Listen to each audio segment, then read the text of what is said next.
when do you figure out your own situation, or was it you stuck with your partner ever since then?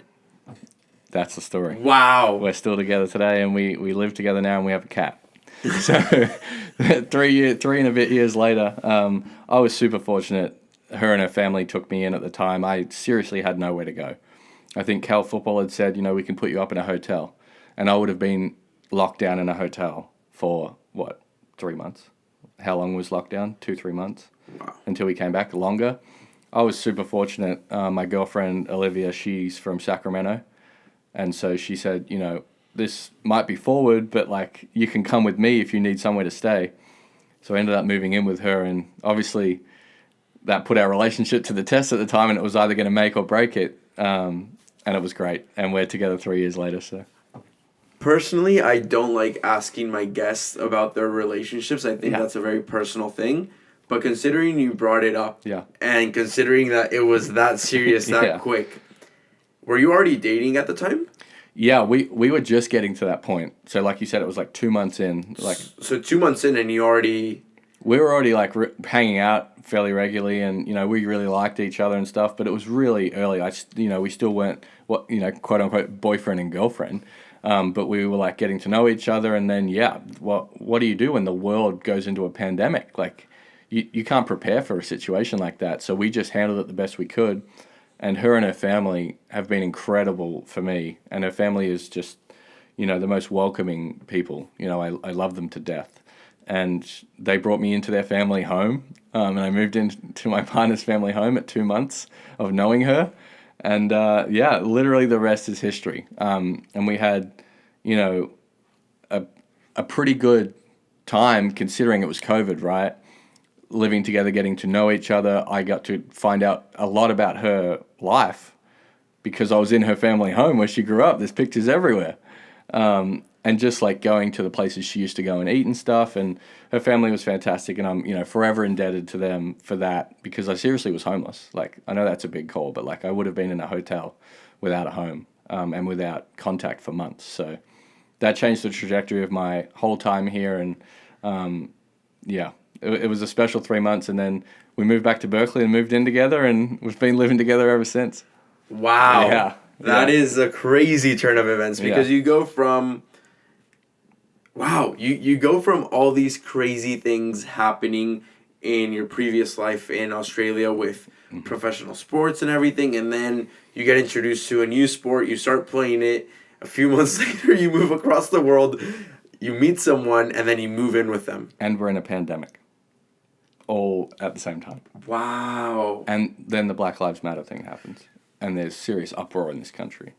And like, just what a time to be in America, like 2020. Especially for you, because you were just not used to any of the United States at all. Well, I think it was a culture shock for people that lived here in 2020, let alone people that aren't from here. So for me, it was like, what is going on in this country? It was definitely a very, very, very, very serious time with everything going on. But if I'm completely honest, unfortunately, there were those events before. I think the fact that we were locked in a pandemic made a huge difference with the riots and everything. But sadly, we can Google the names, and that was reoccurring during the past decade even. So I wouldn't say like it was crazy for everyone, but I'm saying it's like excessively crazy for a foreigner where... I mean, even the gun laws in the United States, the excessive... I mean, there's racism everywhere, but the excessive racism here with police brutality and things like that, I feel like it would just be a completely... Like, if it's a culture shock for Americans, or at least Californians, because we're, like, very different, it must be a ridiculous culture shock for a foreigner, is the point I'm trying to make. Totally. I would be on the phone, like, and thank goodness for technology, right? Being across the other side of the world from my family, friends during a pandemic. I was on the phone to them and they were like, what is going on in the country that you're in right now? Are you safe? Like, because there's riots in Oakland. I lived on the Oakland border. Like, it was all happening. You could hear gunshots at night, and there was the looting and there was the rioting, and just an incredible time. And we had the protests that marched through Berkeley that, Olivia and I participated in with some of the guys on the football team, and just incredibly powerful moments. So there was just so many things going on that time. Total culture shock. And looking back on it now, it's like, wow, what a time to live through. just what an insane experience.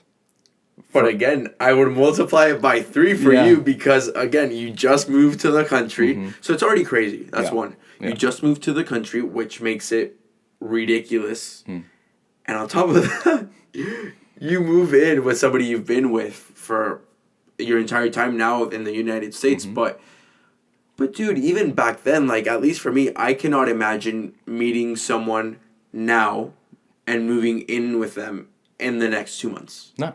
I cannot even comprehend No, that. our hands were tied Yes. because there was the situation, and it was just fortunate. Like I said to you, it was going to be make or break for our relationship. It was either going to be like, once this is over, like get out of my house and leave me alone for the rest of my life, or it was going to be like what it is now. And we're super happy and been together 3 years, and been living together ever since the pandemic. So That's incredible. Yeah. And especially, it's incredible even with her parents, because like you said, like that's the biggest thing for her parents to be like, yes, we'll make it work. Obviously, crazy times, but still. We're going to bring their youngest daughter is going to bring a random into the house during a pandemic. This guy from another country. Yeah. Like, think about that question being asked of you. If your child come to you and said, I want to take in this homeless Australian guy, the answer would be no. It'd be like, no, and let's get you some help, because that's a ridiculous ask of anyone.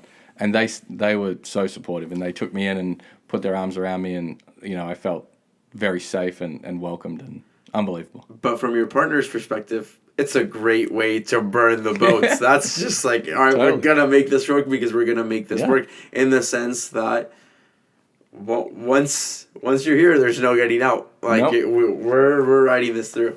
Thinking back, like, and I'm sure Olivia would say the same thing too, like, what were we thinking? Unbelievable. I don't know. Yeah, it's unfathomable, but again, the times warranted that. There was like no time to make any rational decision or to like have a plan B. It was like find somewhere to live or like be in a hotel on your own for 3 months. And it happened in a split second. Like, it was so fast. I remember like they sent us home from the football facility that day, and it was like, go home. And I was like, I'm from Australia. I can't just walk home, so. Well, and you couldn't even get in to your home. No, it was shut. Even to our own people. They wouldn't even let Australians fly back in because of risk of infection.